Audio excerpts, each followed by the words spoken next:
Okay, we are recording. My name is Sara Hollar. I'm the director for the Center for Teaching and Learning, which is a Claremont College's resources that's meant to support teaching in all places, in all ways. I'm really glad you're here. I've designed this mostly to facilitate individual reflection, so please feel free to have your cameras on or off or share in the chat or not, as feels most appropriate for you. I do have some activities and questions for you to respond to, but you're free to, respond to them inside your own head. I am recording this session so that it can be accessible and available to people who are maybe teaching right now or who have other things going on. Yeah, but I am really glad to have you here in the room with me, and I hope that this session will be helpful to you. The captions are blocking my ability to go to next. Please hold while I try to move the captions out of my way. Okay. All right. So as a reminder of what I'm going to try to do here today, I'm hoping to present an evidence-based and trauma-informed approach to deciding when and how to respond to local and global events, introduce some practices that might help you skillfully respond to conflict or hot moments or unexpected harm that pops up in your classes. But most importantly, I'm hoping to provide structured reflection time for you to build a toolbox of teaching practices that make sense for you, for your classes, for the students you have in class, and maybe for the students you're going to have in the future. I want to acknowledge that there's a lot of difficult situations that are coming into our classrooms right now. For me, what feels most present is definitely death and violence in Palestine and Israel. And I'm also really sad about the student death at Pitzer. So those are the two sort of difficult situations or kind of global events that feel present in my work all the time. And I imagine that's part of why you're here. That being said, when I was thinking about what could I offer, I was sort of taking inspiration from this climate Venn diagram, which introduces the idea of like what work needs doing, but what can I specifically offer? And what I feel like I have expertise and something valuable to add is specifically in the domain of teaching advice. So I'm going to try to keep this pretty focused in the classroom space or the learning environment. So we won't be discussing sort of things about conflict or death or violence outside of the classroom. We're going to keep it pretty focused on what might happen in your classroom or what you've seen in your classrooms. Okay. So first, we'll start with responding to external events, like a big news event, like a death on campus. So first of all, when should you respond? My advice to you is that you should respond whenever you can reasonably assume that your students are affected and whenever you are affected. And then, of course, sometimes you don't have a choice. Sometimes your course content or learning objectives are directly tied to some sort of global news event. So for example, if you're teaching a class on the history of the Middle East, you don't really have a choice to avoid global events that might unfold. If you're teaching a psychology class on death and dying, like it's going to be weird if you don't address something specific that happens in our classroom community, right? So sometimes you have a choice, sometimes you don't really. Let's talk a little bit more about like, how can you tell if your students are affected? Sometimes you can sort of see it, right? They come into class, they're wilted, maybe they're agitated, maybe they're talking amongst themselves. Maybe some of them have emailed you or talked to you outside of class. Any news event that generates a lot of like chatter among colleagues, like if you're talking about it in faculty meetings or informal meetings, your students are also probably talking about it. If there's official campus communications about it, I think it's reasonable to assume that our students are receiving some of those communications, and it is helpful for you to address it in the context of your classroom, and not just through sort of these bigger institutional communications, but bring it into your classroom communications as well. And I'll talk about why I'm sort of advocating for that approach in a minute.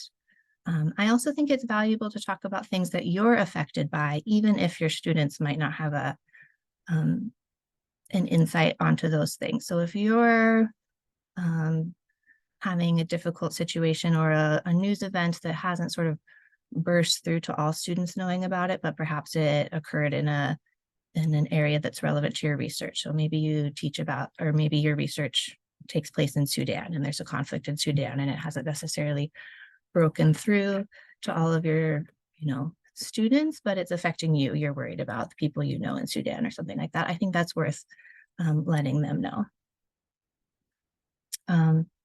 Sometimes students or faculty or teachers might feel like if I address one thing, I have to address everything. And there's always bad stuff going on in the world. There's often even bad stuff going on in our community. So where's the line? What do I address? What do I not address? And I think that if it doesn't apply to your course content or learning objective, it's okay to recognize that it's not your job to make students aware of every bad thing that happens all the time.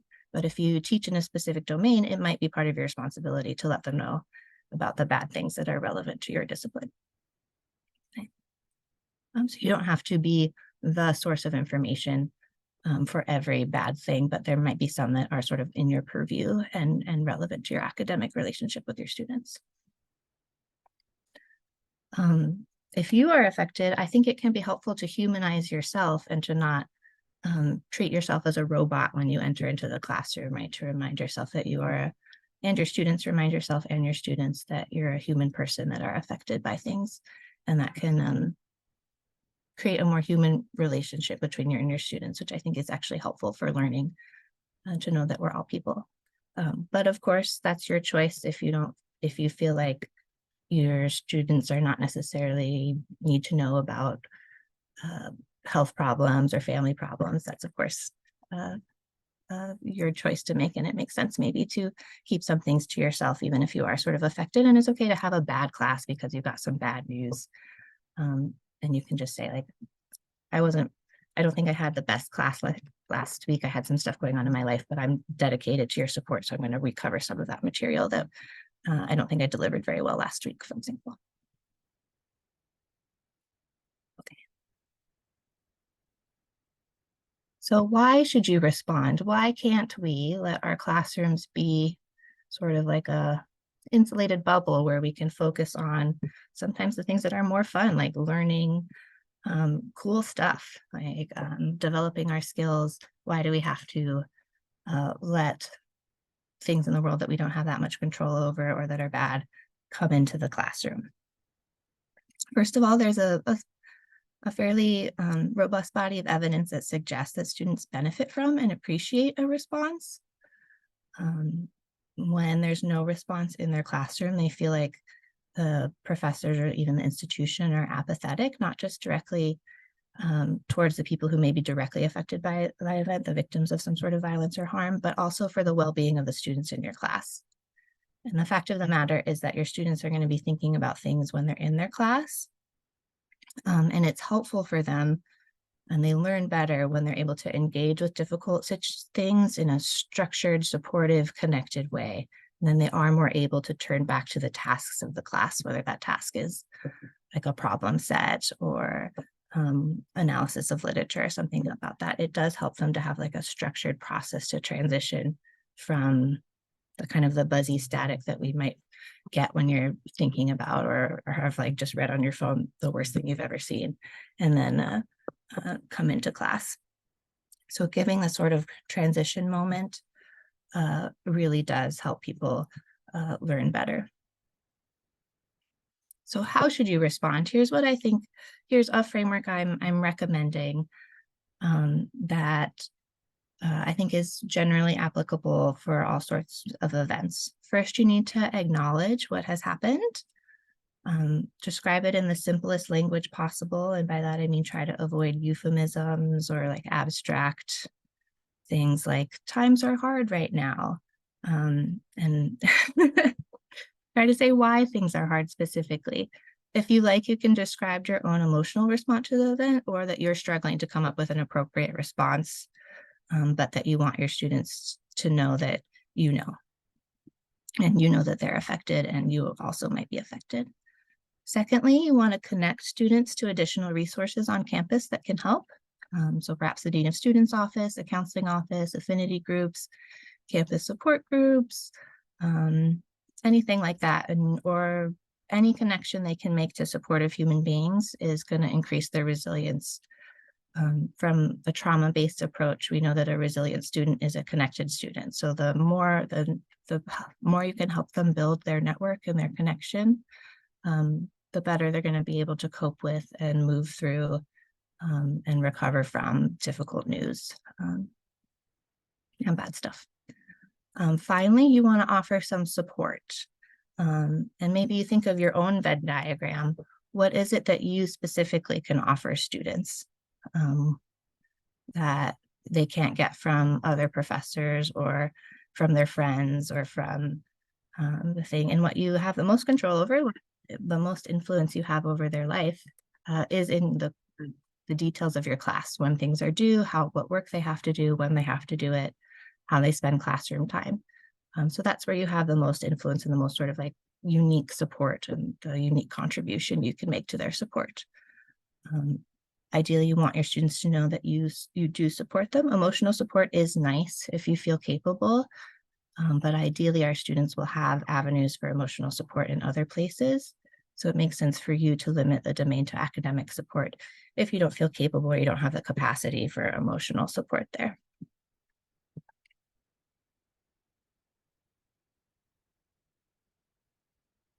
In my reading of the research, there was really only one bad response. Student research suggests that something is better than nothing if you fumble your way through that framework, or you do rely on euphemism, or it's just sort of like uncomfortably delivered. That's still better than not saying anything, generally speaking. So the only sort of way that leaves students worse off is if you acknowledge but don't support. So you might say, some of you emailed me about the walkout in support of striking dining workers, or some of you emailed me about some sort of memorial event. We will still have our second exam next week, and so we're still going to have class on Friday. And there might be really good, actual, valid pedagogical reasons to still have class and still have an exam on the scheduled day, because it is important, I think, to be a source of predictability for your students as well. But to acknowledge it and to not offer any sort of support or additional resources to meet the schedule, again, leaves students feeling like you don't care about them, and that they are sort of struggling to manage the cognitive and emotional load of dealing with stuff on their own. So what I'd like to invite you to do for maybe the next 5 minutes, let's envision you do have a reason that class has to meet and the exam still has to take place. Can you rewrite this sort of brief thing to include connection and support without canceling class, without removing the exam from the schedule? And I invite you to do that on your own, on a piece of paper, or on your own computer, or if you'd like, you can drop it into the chat and we can sort of see what our thinking is like this. I'm going to give you 3 minutes to think about that.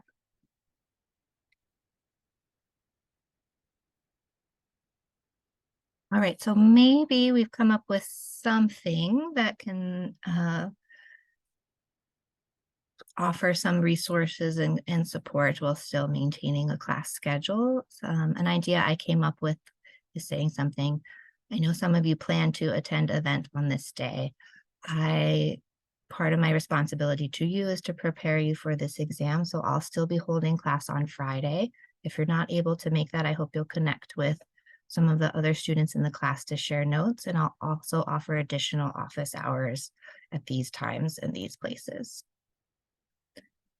So hopefully that's a way to recognize that our students have choice in how they spend their time, and that you're able to sort of support them in some of the choices they might make.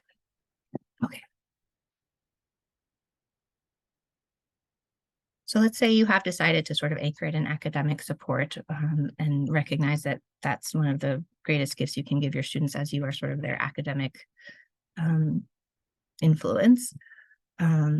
There's this very robust finding in psychology that performance usually decreases after a certain level of stress. A little level of stress is good because it motivates you to actually pay attention. But a lot of stress reduces performance in kind of a severe way. However, that reduction in performance is less severe for easy tasks. So there's different levels. So depending on the type of tasks, stress impacts it more or less. Here on the chart, it says optimal anxiety, but I'm not sure. I don't want to use that phrasing. There's not really like optimal anxiety to a world event. It's just like extra anxiety. But what I mean to convey is that our students' abilities to complete easy tasks will be less impacted by stress than difficult tasks. So how can we make things a little easier for them so they can still perform and meet our learning goals while they're dealing with an increased cognitive load from sort of managing other events that are going on campus or in their lives? You can make it easier by reducing the executive function burden for them. That might mean more reminders, more structure. So if your class is sort of like free flow and you all sort of come into the room and you start discussing, you might start setting aside a 5-minute sort of housekeeping or announcement time where you remind them what's coming up, what you're going to try to do today, and what they need to turn in by a certain time, that sort of thing.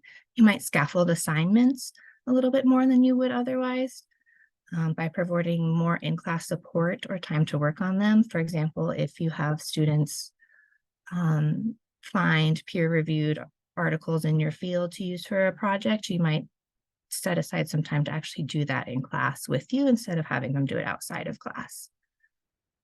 If you feel like your students are really quite stressed, you might for now focus more on lower levels of Bloom's taxonomy, which is a framework for the sort of academic tasks we might have for our students. So for example, I often, when I'm teaching psychology, have my students at the end of a course, start working on designing their own research studies. If I felt that my students were particularly stressed or struggling with other stuff, I might instead start giving them existing studies and moving us all the way down to that knowledge section and asking them instead to like define or identify the psychological terms or phenomenon present in that article instead of designing a study that would test those phenomena. That way they still get this exposure to psychological research and ideas, but it's a little less cognitively stressful or burdensome for them to work on those things.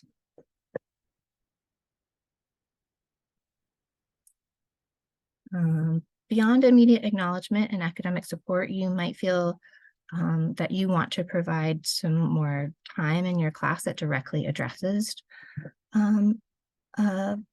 what's going on in the world. And so we might use a trauma-informed lens to think about what would make those activities successful. Here are 4 principles of trauma-informed educational activities. First of all, you want them to be predictable. And so even if you're sort of ad hoc adding in a little journaling session or reflection time or discussion, you can still make it predictable by maybe letting students know ahead of time via email. An easy way to make things predictable is telling them exactly how long it's going to take. Like, we're going to spend 10 minutes doing this. And then making it flexible in that students can engage with it a lot or a little. So you might have some reflection prompts and they can write a lot very fully, or they can sort of give it a surface level engagement, and that's still okay because different students will need to and want to apply themselves at different times, and you need to accommodate that in a trauma-informed approach. You also want to center student voice and choice. So if you do some sort of activity directly tied to a student memorial or something like that, you want to give students the choice to opt out. Or if you are going to give them the opportunity to discuss the Palestine situation or Israel, you might want to offer a discussion question focused on that for them to think about and reflect on, and then a discussion question focused on something else in your course content. And students can choose to pop in to either one of those. And you also want to do some work of connecting them to each other or to other supports. Again, like I said in our initial response, you want to connect them to student support services. You might want to help them connect to each other so they can identify students who feel similarly or struggling similarly. Find a way to let them know that they're probably not unique in the responses they're having.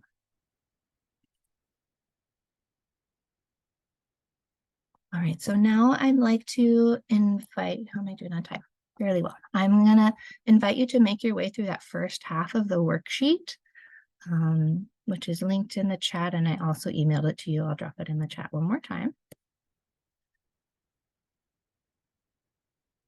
Don't feel obligated to complete all of it. Feel free to skip questions and engage with what parts of it seem useful to you. It does ask you to think about a local or global event that has, so perhaps a student death, or might someday impact your classroom, like the 2024 elections, which I'm already stressed about. But that might feel too intense. So if that's the case, maybe you can still engage with this by considering that you live in Pawnee, Indiana, which is a fictional town from the TV show Parks and Rec, and a local celebrity mini horse, Little Sebastian, has just died, and it's impacting the students at Pawnee University, where you teach. Okay, I'm going to give us approximately 10 minutes to work through that worksheet. If there's anything you'd like to discuss with me or anything, questions you have, feel free to send me a direct message through the chat, and I'll use this time to talk with you. Okay, see you all in about 10 minutes. Okay, I'm going to ask you to come back if you're still in the worksheet. If you'd like to, I'd invite you to share anything that you found helpful or not helpful about that, or any things you were thinking about it as you responded to some of those questions.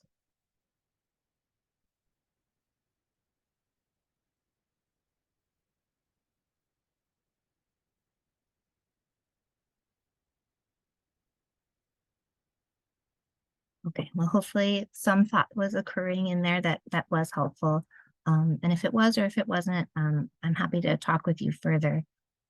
After this session, you can always book a consultation with the CTL, and we can talk about your specific situations that have been difficult for you.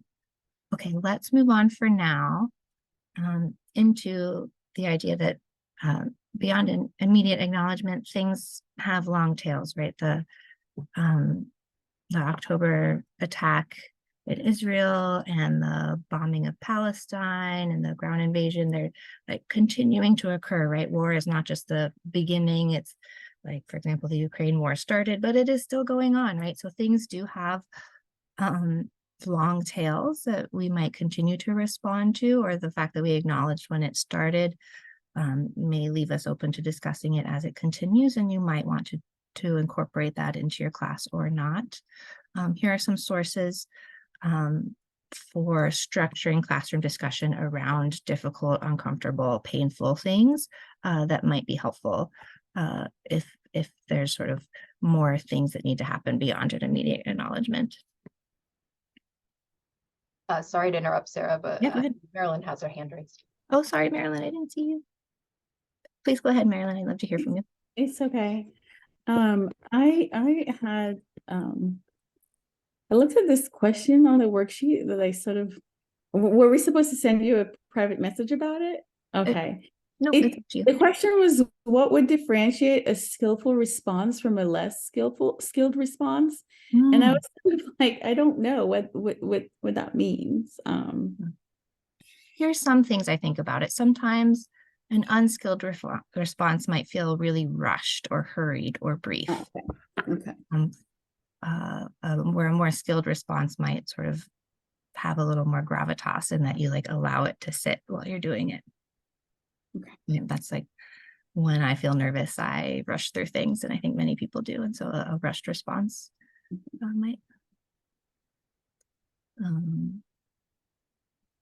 Yeah, an unskilled or perhaps a very skilled response would have specific things to say about all of the connections you have to support your students. Like you might say that I found that the Dean of Students is really helpful for this thing when I've been working with students, whereas perhaps you're a newer faculty and you don't have that sort of depth of experience left, but you might over the course of your career be able to connect students to very specific resources depending on what you know about what's difficult for them, for example.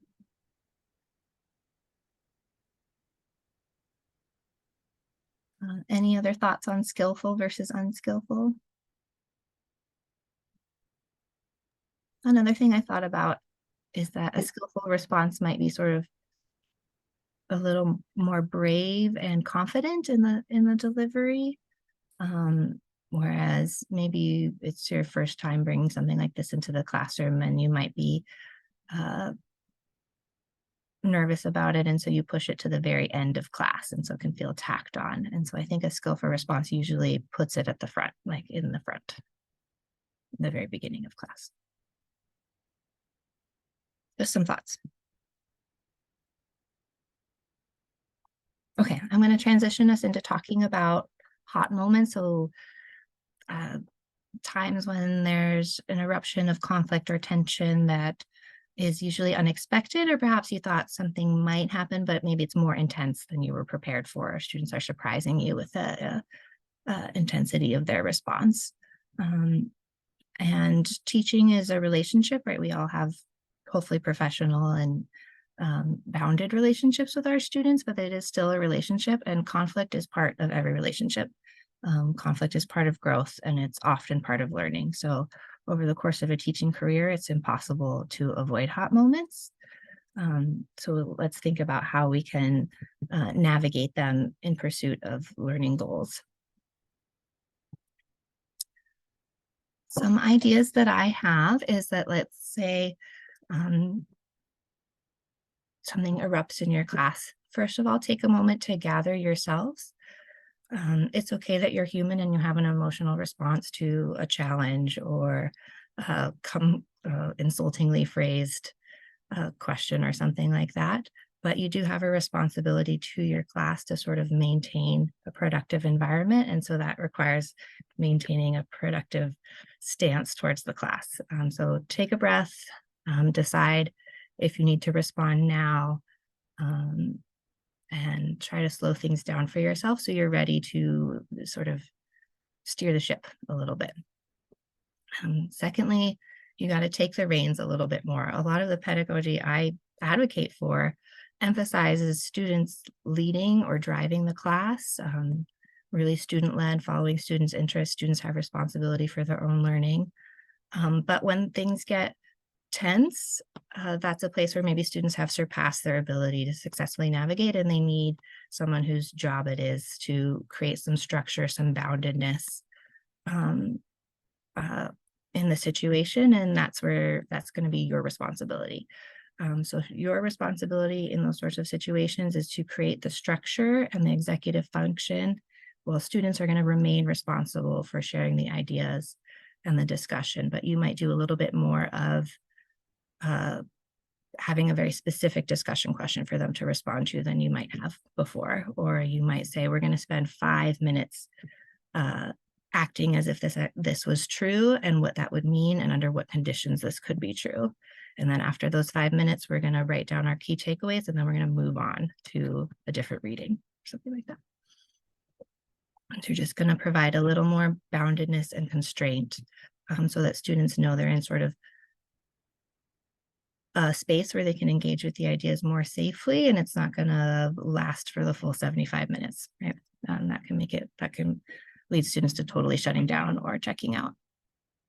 And if it is, something that is painful or harmful even to students, you don't want it to last for 75 minutes, even if there are some like learning that come out of it. You want to part of trauma research is that duration matters. So like a little small chunk that you debrief after is better than something that goes on and on. Secondly, you want to depersonalize and get meta about what's happening. We often ask students to make personal connections to course material and to tie it to real events and to their real lives. But when things are tense or uncomfortable, that can raise the stakes where they feel like, I need to convince someone of my point of view because it really super matters. And in some ways they're right, but perhaps the classroom is a place where we can practice a little bit of intellectual distancing and talk about the ideas rather than the sort of impact right away. Maybe we'll get to the impact after we clarify the ideas. So you might try to find ways to refer to arguments, not people. You might remind them of like, okay, I heard this idea. How is that related to an idea from a reading, right? So you're going to bring it back to the reading instead of to the people in the class. Is there anything we can learn from this bold assertion from this type point of view, or from this perspective? And then my sort of go-to trick for when things are spicy, uncomfortable, painful is to, if we were having a talking activity, it's now suddenly a writing activity. Writing slows things down and incorporates a little more reflection. It's a little more commitment to write things down. So you maybe give students a second to think about what they're saying. And then you can also collect those writings and prepare yourself to address it in a more structured, formal way, maybe in the next class. And that gives you a sense of what the whole class is thinking, because often hot moments are out between maybe two specific students or like one student, and you want to know how the whole class is responding or thinking about an idea, and that can prepare you to successfully navigate it. And so those are my sort of main things I'm thinking about when I'm finding myself unstable in class. The activity sheet you probably saw as you were scrolling down asks you to look at several resources with lists of strategies for responding to hot moments or conflict harm in the classroom. I'd like you to spend 10 minutes going through one of those resources, because if you skim through all of them, you won't be able to really like think about each idea. And then fill out that worksheet or work through those worksheets. Think about those questions as you look at those ideas.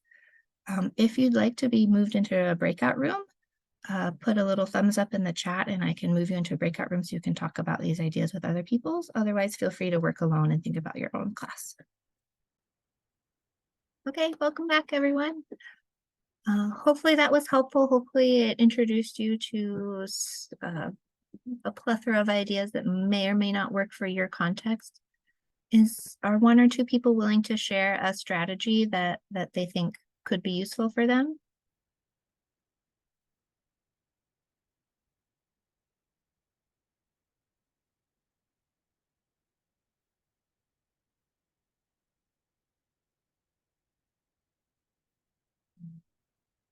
Maybe perhaps instead the sheet asks you to share or think about, not share, but think about things that agitate you or that you make a moment hot for you. And perhaps I'll share one of mine, which is that I'm a bit sensitive to students implying that I am not a good teacher. And so when students are like, you've done, say something that implies I've done a bad job, I've really got to like, and try to think about what's behind there, that they're nervous about their success, and proceed from there. So perhaps you have some other things like that. Perhaps you don't like confrontation. Perhaps you're teaching a course you've taught for the first time and you're like insecure about your delivery about a complex content or something like that. There are places where the heat is coming from us, and we can use whatever tools we use in the rest of our lives to gather that. What would you like to say, Marilyn? I am teaching a class that, like, in general, I think was going really good. And I have a student who said something in one of the classes that I thought was like really like one of those like little buttons that the things that people say that just like really irks me. Sure. And I kind of like at first didn't really want to acknowledge that this was like bothering me. And I think I sort of glossed over the response. And we're having a very like a discussion in the classroom. And the thing that they said that gets me all the time is like, people can't really have a really good like drag out like debate anymore. And so, I really had to like dial back because they'd said it like a couple times. And so I just said, okay, let's pause and like let's sort of like think about this idea of like a drag out like debate. And then so we sort of talked about debate, but to be honest, I did feel like even though I tried really hard to manage that, and I tried to incorporate like his response, and we went through this, and I got other students to participate in the discussion. I still felt at the end that I didn't handle it very well. I don't think the students felt that, Okay. because at the end of the class, they seemed to be, because I know if I say something and the student doesn't like it, like you can see in their face, you can, right? And it didn't have that, but I felt so like, because I'd worked up like this thing that I was like, he keeps saying this and I need to address it, and I don't know how to just say like, and so I had to give the space. And I did afterwards, like send an email, and I said, how are you? How are you feeling at the end of the class? And then he was like, oh, I'm great. And like, Okay. I So don't know. you're the one holding on, you're the one that is feeling the heat after the class. So it sounds like for your students, that was a successful navigation, and it's just a sort of collateral damage that lives of your experience. What you said reminded me of the strategy that's advocated in, I think it's Start Talking, which is like a book about teaching difficult, controversial, stressful content, which is like the 5-minute rule, which is whenever a student or someone says something that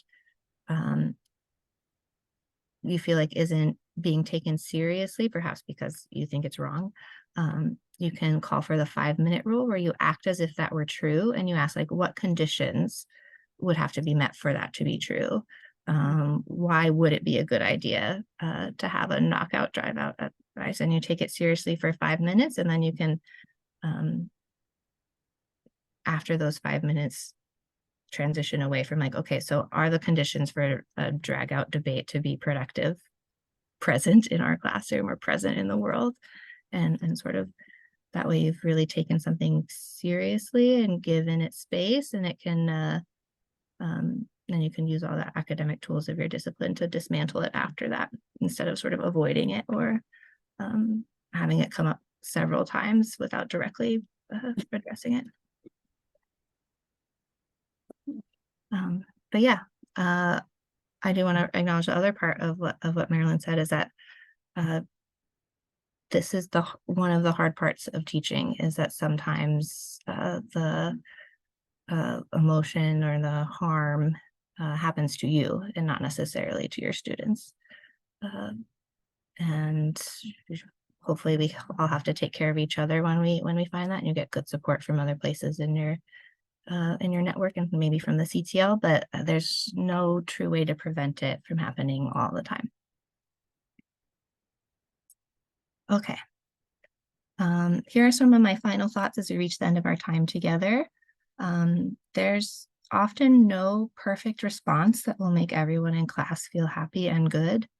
That is because, thinking specifically of like events that impact the classroom, you often have very little influence over the realities on the ground in Palestine and Israel. And what we all want is for there to be fewer death and violence, and you can't solve that in your classroom, right?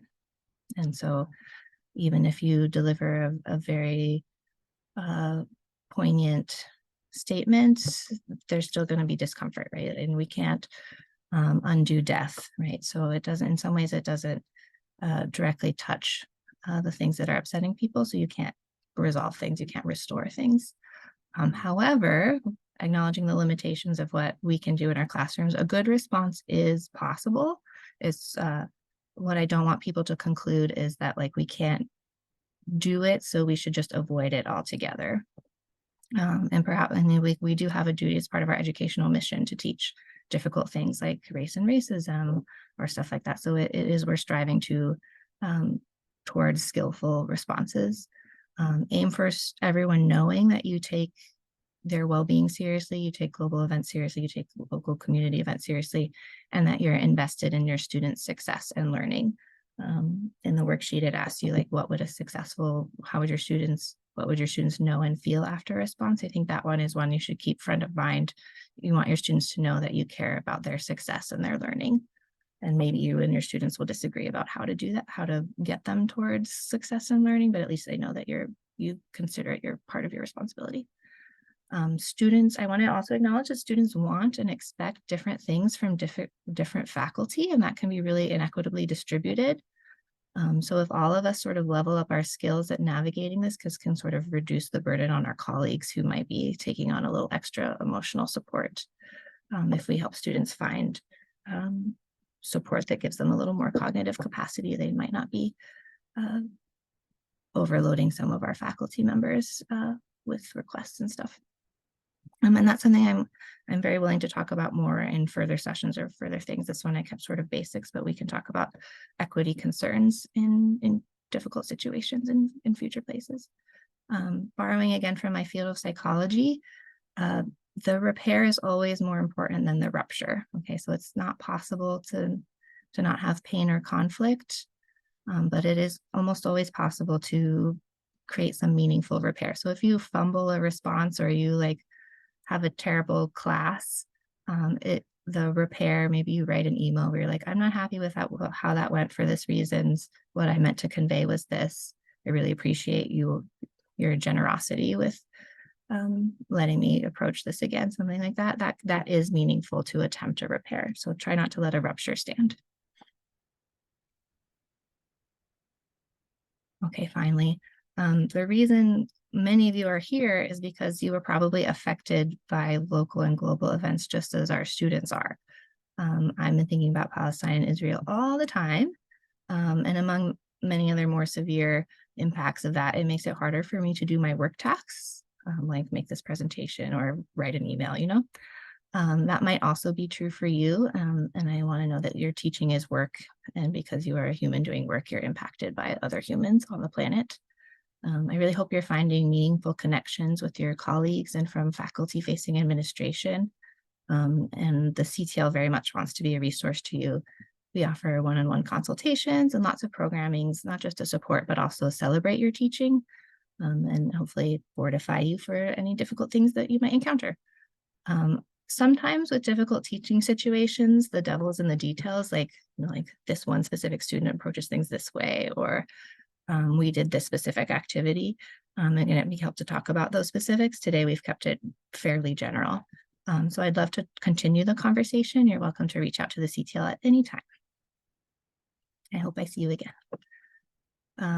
These are some of the resources I pulled together when I was making this presentation. I also want to thank my colleagues at the CTL and the LEO students who work with the CTL, who I talked about some of these ideas with. Okay, that's the end of what I have for you today. It's very helpful to the CTL if you could fill out a little feedback form on how this session went. I'm going to stop recording and I can be available for 5 or 10 minutes if there's anything you want to debrief. Otherwise, I'll see you out and about in the Claremont colleges.